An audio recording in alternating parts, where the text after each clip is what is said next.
stage. Kailash in the middle is founder and CEO of Quick Heal Technologies. Wiktor Schmidt on the end is founder and CEO of Netguru. And Hary Tanoesoedibjo is the founder and chairman of MNG Group. MNC Group. MNC Group. It's my own bad handwriting, I'm very sorry. From Indonesia. From Indonesia, exactly. I would like to start off with a question to Kailash. Okay. Could you tell us more about the background of Quick Heal and your entrepreneurial journey that you've made? Okay.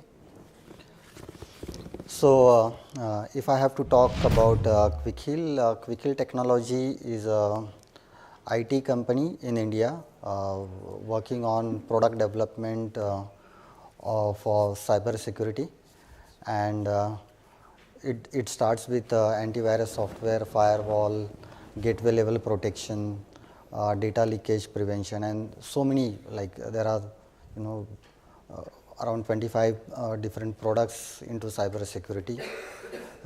We have total close to 1200 number of employees, and out of that I would like to tell you that 500 are into research and development, and my research and development center is in Pune, and I have a strong presence across India, being an Indian company, so I have offices across India. Apart from that, I have office in Tokyo, Dubai, Kenya, US. I have distribution partners in more than 80 countries, around 8 million licensed users of Quick Heal products globally, and so started in 95, so we have a good amount of experience into cyber security, like spend a lot of time and man hours into the cyber security, and develop the expertise into this thing. So this is all about Quick Heal, and if I have to talk about my journey, so let me tell you, before I start this company, what I was doing. I'm a school dropout.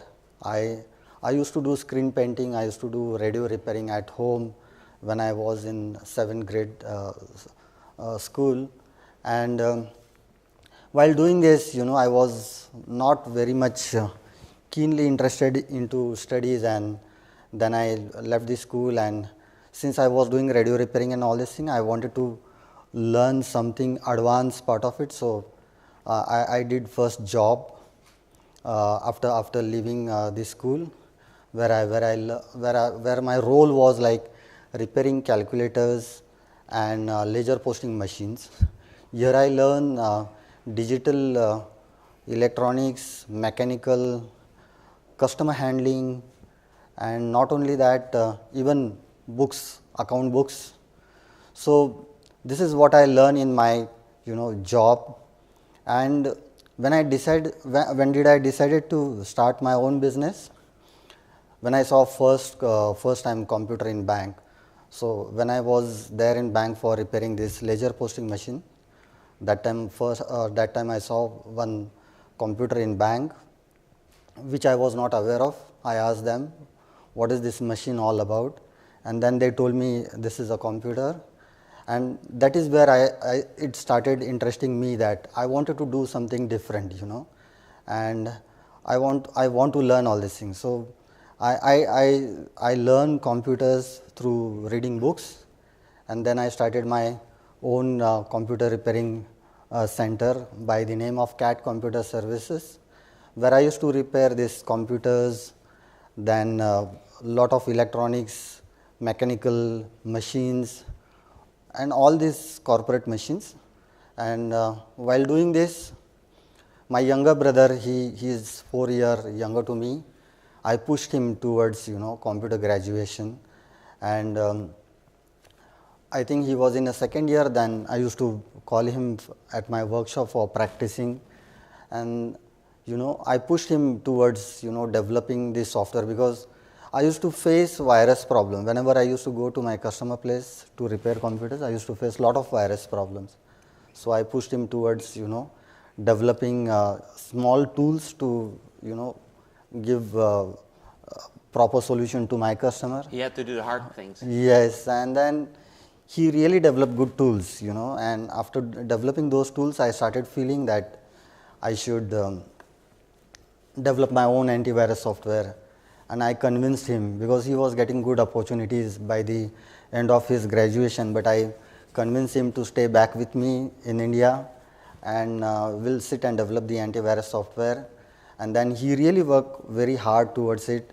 A single man, working for 1.5 years, late nights, burning his midnight oil, and he created first version of antivirus software, and that is where the Quickheal was born. That's how you started. Yes. Thank you very much. Hary, you're one of the most prominent entrepreneurs of Southeast Asia, and well, just having heard how Kailash has started, what do you remember from your first years in business when you established MNC? Okay, well, thank you. Good morning, everyone. So I have my wife and my 3 kids over there actually. We came all the way from Jakarta, Indonesia. Basically, I'm really an entrepreneur.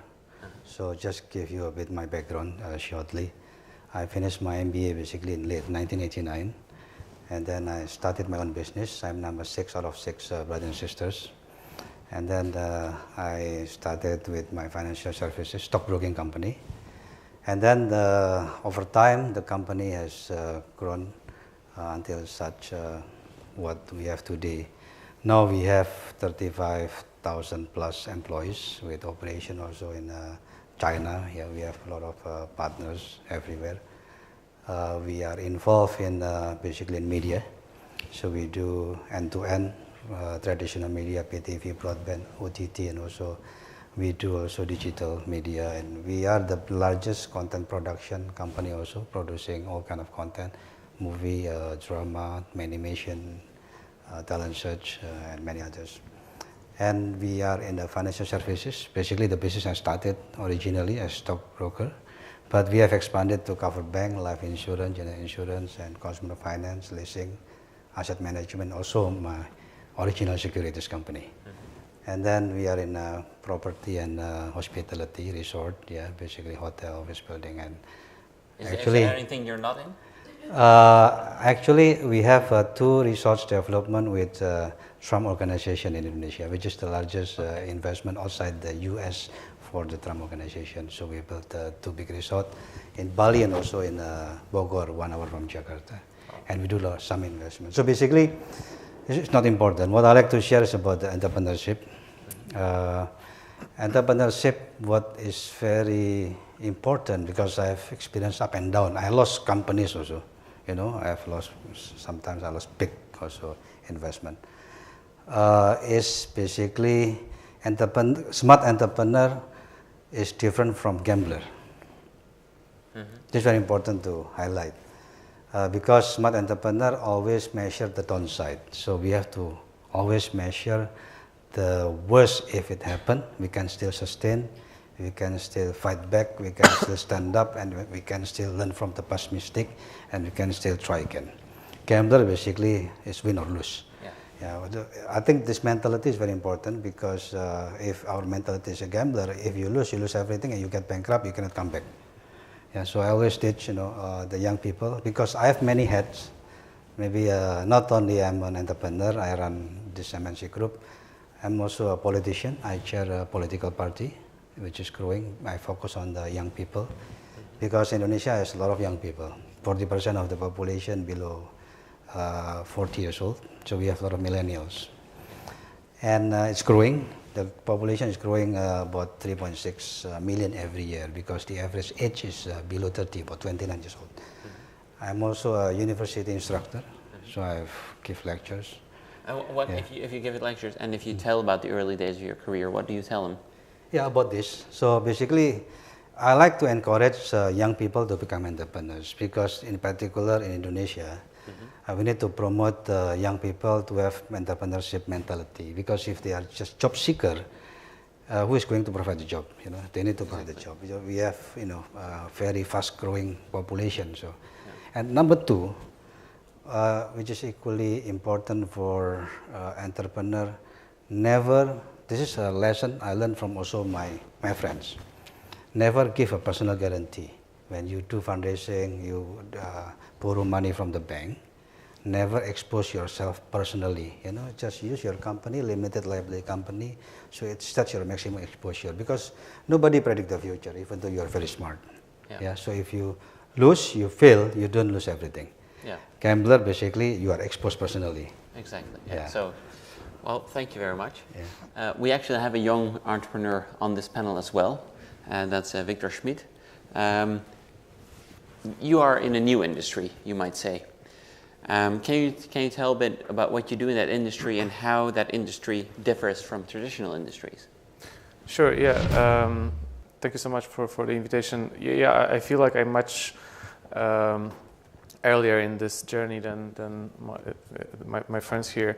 But yeah, we started 10 years ago. The company I'm now with, we started Cofounded 10 years ago.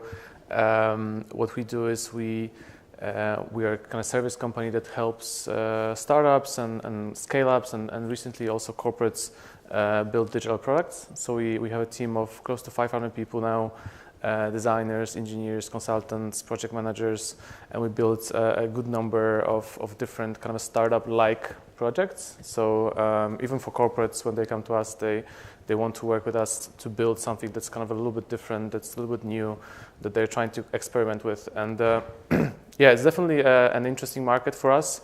I don't have much experience in other areas, but it feels like there's not a lot of markets that would globally grow at 20% year to year with no real kind of limit inside. Like, people say, software is eating the world, and we definitely see this, the whole digital transformation, the whole, I think impact that the technology and software specifically has on any industry that we see is coming, and it's coming, slowly but surely to every industry that we see. And we have clients from financial services, we have clients in health, so we call it kind of fintech, health tech, prop tech, all those industries with this kind of a tech part of it. So yeah, we started 10 years ago.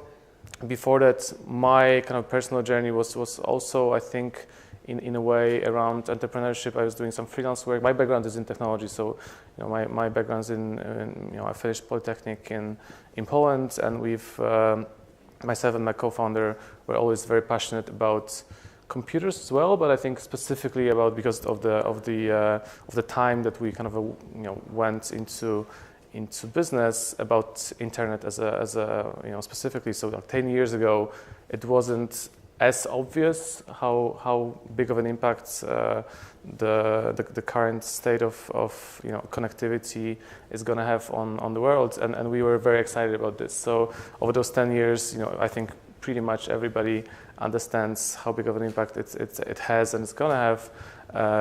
But for us, this was something that we were very passionate about.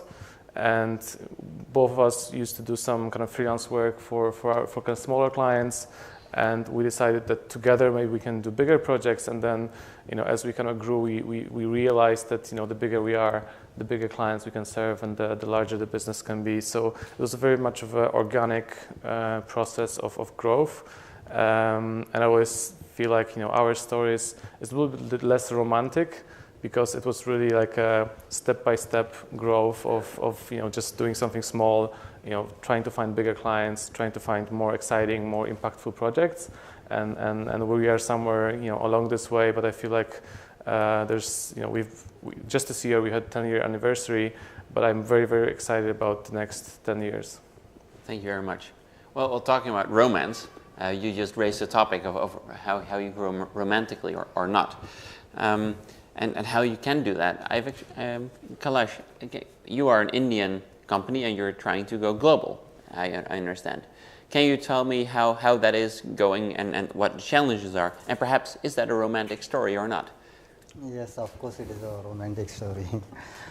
See, I always wanted to do a unique business. Means I really don't believe like, the other people doing business which is more conventionally, like, doing some trading or some manufacturing or something like, but I wanted to have some challenging, do something challenging which will always keep me busy and entire my team more energetic, and this cybersecurity is something like, a continuous challenge, 24/7.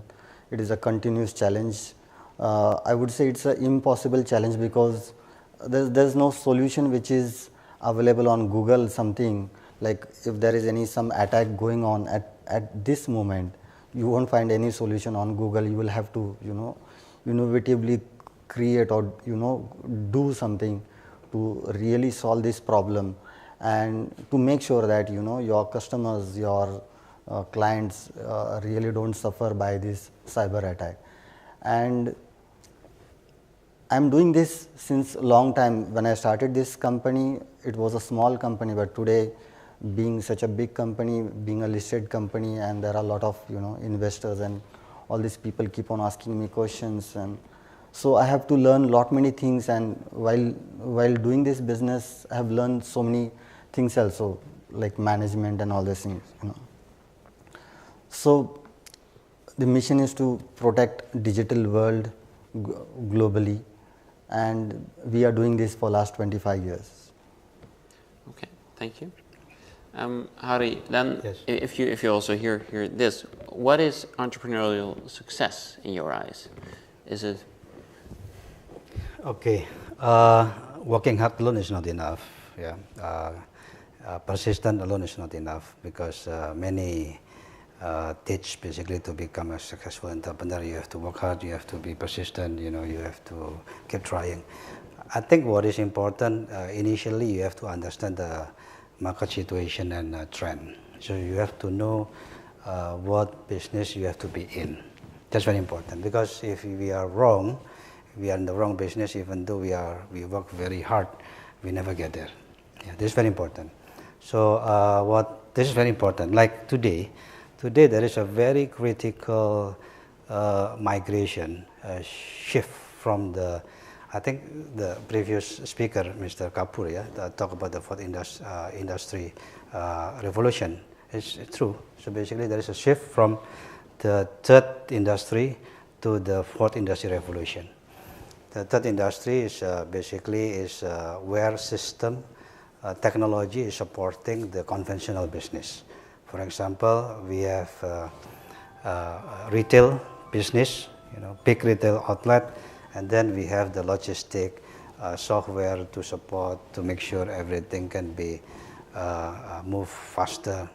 Yeah, and then also the inventory management system. So basically the technology is supporting the conventional business. The fourth industry revolution is talking about replacement. It's not supporting, it's not complementing. So replacement. So like all this e-commerce is replacing all the retail. Someday, basically, banking is going to be digital. It's going to be replacing all these branches, ATM and everything. So this is going to be very fast. I realized this also. So that's why I have my team focusing on this digital space in any industry. It can be retail, it can be financial services. Basically, your business is already there. This iCloud is going to replace a server, physical server. IoT, Internet of Things, artificial intelligence, robot is going to replace the cigarette factory. They make cigarette by hand. So it's a replacement. So those who rely on the conventional business, I think should realize this and should diversify into this new fourth generation. So the message to the starter, beginner, or new entrepreneur, this is a very good opportunity. Because the opportunity is very wide open, like your business also, you are in the IT related. That's why now there are many newcomers. You see now if we see the 7 largest company on earth, is all technology related, the 7 largest, and their age is very short, from only 14 years, the youngest, which is Facebook. Yeah, Facebook is number 5 largest company in the world. Yeah, it's only 14 years old, from 2004. And the oldest is Apple. Apple, I think, is about 40 years, in the 70s. Yeah, they surpass all other companies with 100 years, 50 years history and everything by very big number. You see, number one now is Apple. Number two is basically Amazon. Amazon started in the basically 97, 98. Number three is Google. All this. Number four is Facebook, and then Alibaba. All this. Yeah. Sorry, number four is Microsoft. So basically, all these companies are technology related. Yeah. And then, if you talk about what Yeah. is possible, and then, if we know what we are in, we have to be in. Then your entrepreneurship character must come into play. You have to work hard, you have to keep fighting, you keep trying, never give up, focus. That's But this later part of the characteristic should be done after we really identify the right business we have to be in. Okay.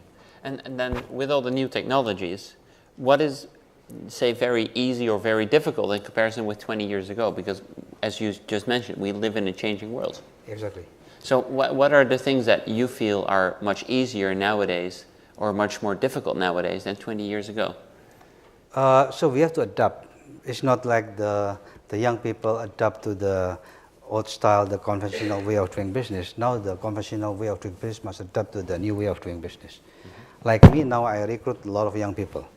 So I have an innovation center. I recruit about 300 young people, very good in IT and technology background. And then I just ask them to support all the business within the group to be digitized.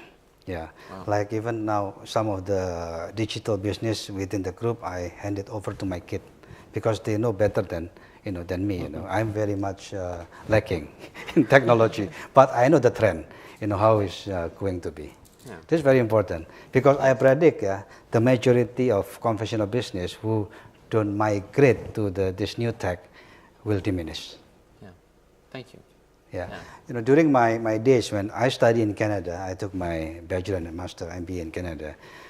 During my days in the 80s, Walmart is always used as the case study.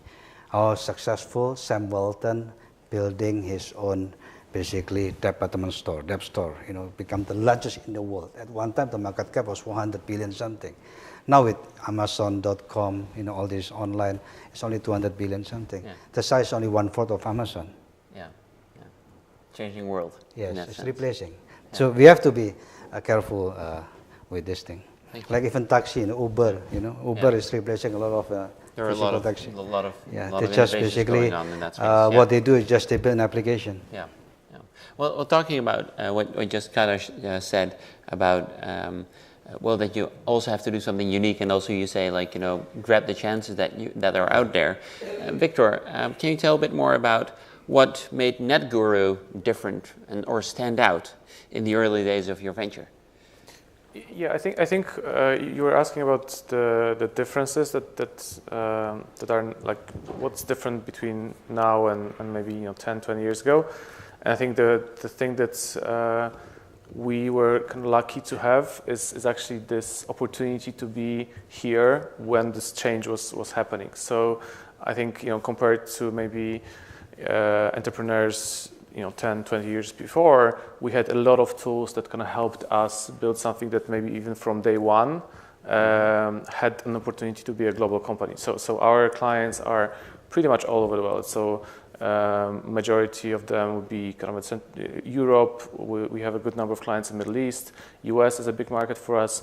So other than maybe time zones, which might sometimes be an issue for us, we don't really have any limits in terms of the market that we are kind of serving. So this is something that really helped us kind of grow in this pace. So for the last few years, been growing almost 100% year to year.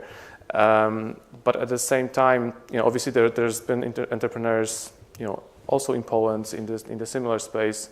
But I think what we also were able to do is also kind of leverage some of the long-term and kind of older ideas about entrepreneurship and really not only leverage the stuff that we have that people didn't have before, but also leverage some of the learnings that all the entrepreneurs before us were able to kind of learn. So we really understood that it's very important to build our brand. We understood that the sales and marketing which is pretty obvious in pretty much every industry, but for some reason in technology services, because of this fast growth of the whole industry, a lot of companies thought, oh, we don't really need to do this. Right? We continue to grow 20% with the market without really investing a lot in sales and marketing. So we always wanted to kind of do those things as well. So I think we were able in some way to have kind of best of both worlds, to kind of learn from entrepreneurs that came before us,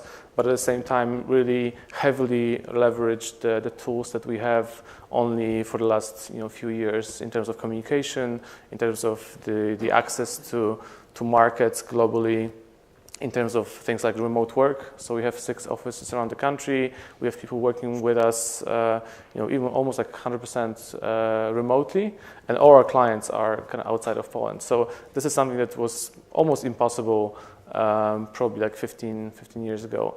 And this is something that we are able to do, and we don't really think about it too much. This is something that we kind of grew up with, and we don't really have to figure out a way to do that.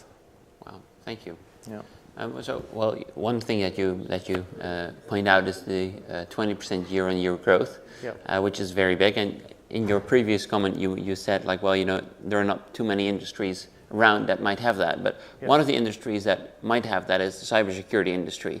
Right. So Kailash, a question for you: what is next for the cybersecurity industry itself, and how do you think it will impact our daily lives? Can you talk a little bit about that? Yes.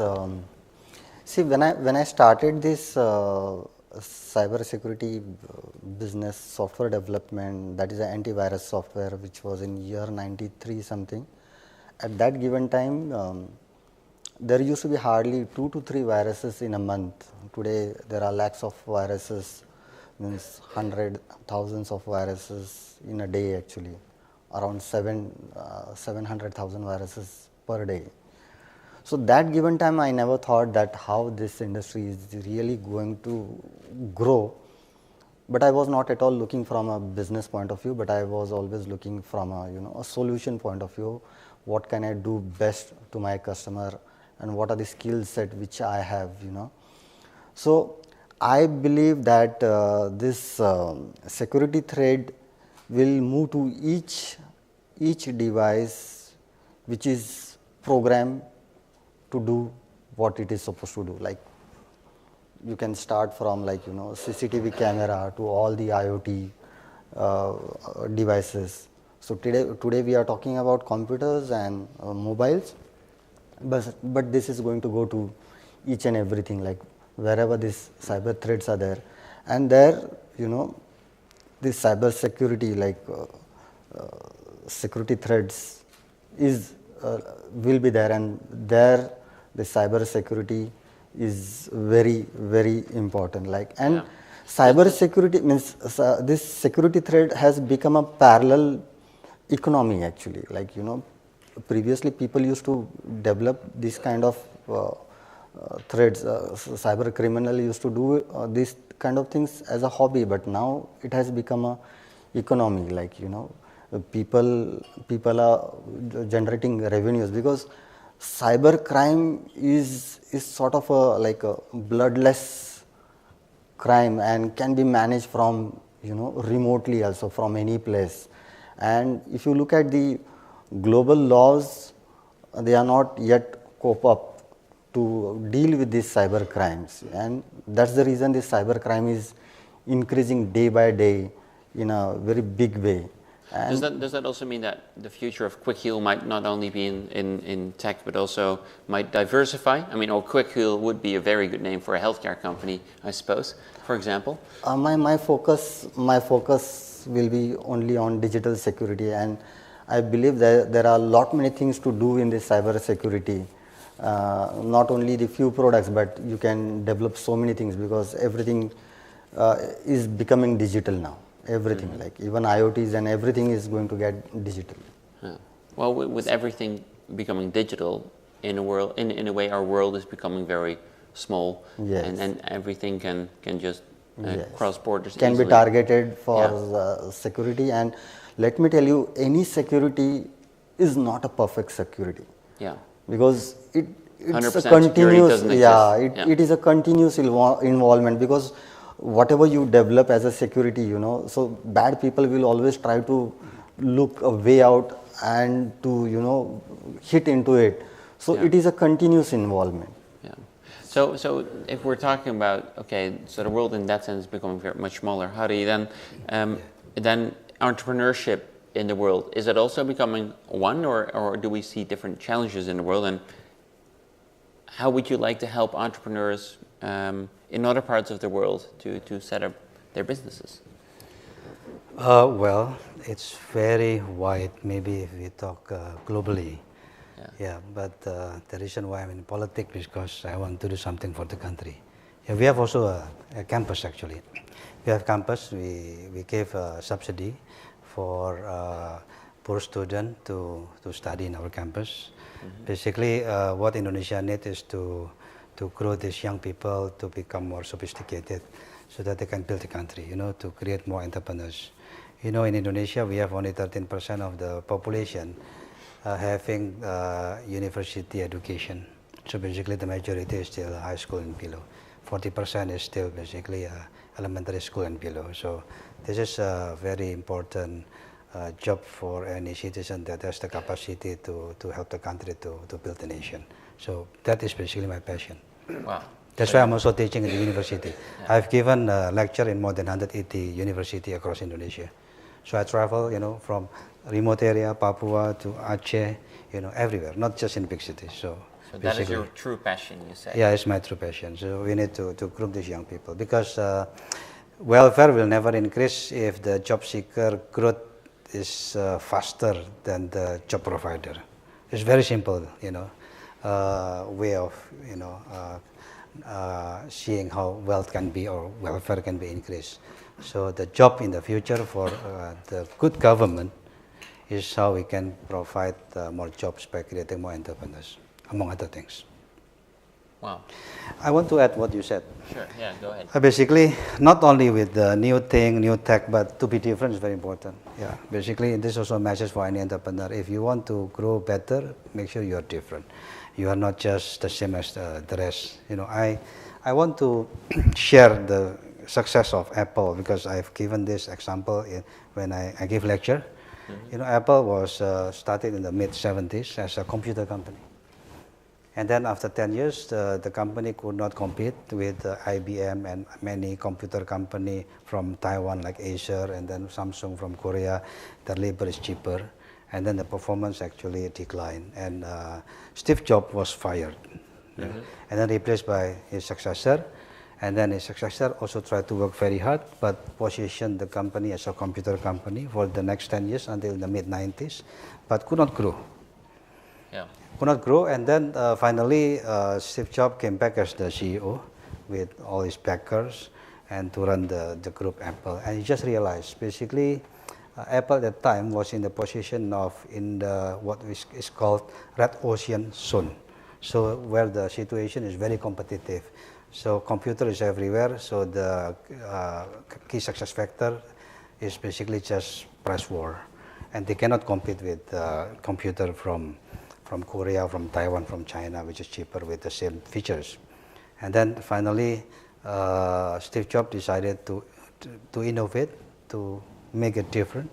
He doesn't want to be the same as IBM and others. He changed the name computer, just Apple Incorporated, and then expanded into what is called iPod, and then expanded into iPad, and then iPhone, and then iWatch, the latest one. And everybody tried to follow, but as you said, innovation has to be continuous. So it kept on basically upgrading the series, iPhone 1, iPhone 2, iPhone 3, and also this iPad. And nobody can beat, basically can catch up. And then in 20 years, you know, basically around today, Apple is basically the largest company on earth with a market capitalization, the only one on earth with over $1 trillion. So being different and keep continuous innovation, never give up, and you know, all these things is very important for entrepreneur to grow sustainably. Thank you. I think there are very good lessons that you touched upon there. Yeah. And actually, I wonder for all three of you, but I will start with Wiktor right now. What is the most interesting moment of your career with Netguru? Have you had such a Steve Jobs moment yourself? Yes. So as I think our journey, again, for me personally, feels like we didn't have those pivotal moments. Everything was really organic, but I think some of the moments that we kind of cherish, maybe not enough actually, because this is one of the things that we kind of look into ourselves and feel like we always, after the next thing, we always we've had a good year and we always continue look, okay, what's going to be the next thing, what's going to be the next big thing that we're going to change or improve, or where are we going kind of in 2019. But some of those things that we kind of realize, and maybe the lesson that comes from those 10 years, so a little bit of a shorter time, and I think we still have a lot of things to learn. But one of the things that we've realized is that if you are able to kind of improve those little things, like you asked me, how are we different from some of the other companies that were in this space and in our industry, and I don't think there's any specific one thing that I can now share and everybody can say, oh, this is a thing, we all gonna now do it and it's gonna be great. It's much more about being very focused on improvements in every single area of the business. Like so if you're able to be 1% better in marketing, 1% better in sales, 1% better in delivery, 1% better in recruitment, and all those little things, it all kind of adds up. And it allows you to be, 50% better or 100% better. So I think what we've learned is that, as you continue to evolve the company, as you continue to grow the company, you should continue to look into every single area. In some way, maybe every few months you go in and say, okay, how are we doing here? Or are we still the best suited to be in this particular stage of our development? Like, should we be changing something in this area? Should we be changing something here? And that's something that I think helped us get to where we are today. But I really see us evolving and changing every single thing that we've been doing for the last 10 years over probably the next 2 years as we kind of grow to the next level and go to the next level. And I think some of the underlying values and ideas that we had 10 years are still there, but the way we kind of solve them or implement them are going to be continuing to evolve. And this kind of evolution, the whole Kaizen, I think, approach to business, I think this is something that helped us. So that is in your DNA, and that's what you'll keep in evolving there. We have a set of values, and this kind of continuous improvement and trying to always be better version of yourself than yesterday is actually something that is really close to our hearts. Very nice. Yeah. Kailash, if I would make a movie about your life in the business, what is the one scene that would have to be in that movie? One scene that has to be there in the movie if I have to make a movie. So first and most important thing that I am the first generation entrepreneur. So my family was like a farmer family. My father came to Pune city and then he did a job. So when I started all this thing, software development company, I didn't had any skill about the software, no knowledge about the business, and no funds. There was no financial backing. It was only confidence that I will able to do this, and this is what I would say. And second part, I would say that even though my family has really supported me, my younger brother especially when he joined me, he was getting good opportunities, but still he joined me and really supported by creating so many good products. My wife, my daughter, my family, my parents, all of them have really supported me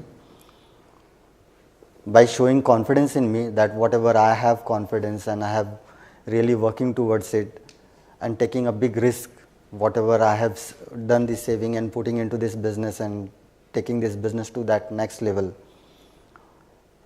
these are the two important things which you need to be covered in that movie that will really pass on a right message to the audience. Thank you very much. Thank you. Wonderful stories. I think your parents are very happy that you took that risk. Yes. Yeah. Hary, then for you, you've been quite a bit longer in business than I am, if I may say so.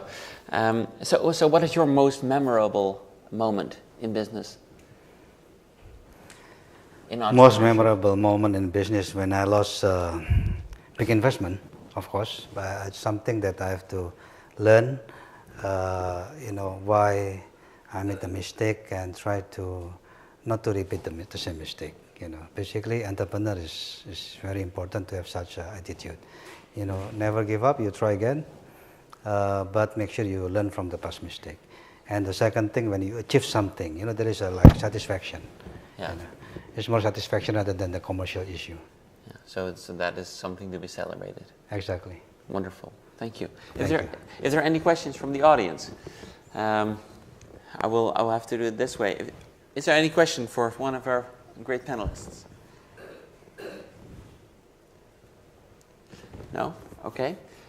So what I would like to do is I will announce a coffee break until 11:40. I heard. Sorry. Is there? What? Oh, there was a question. Oh, sorry. No. Yeah. Sure. Yeah. So at 11:40 until 11:40 we have the coffee break. So then we'll continue. So that's in 17 minutes from now. And I would like to to have some gifts for our distinguished panelists. And at the same time, please give them a big round of applause.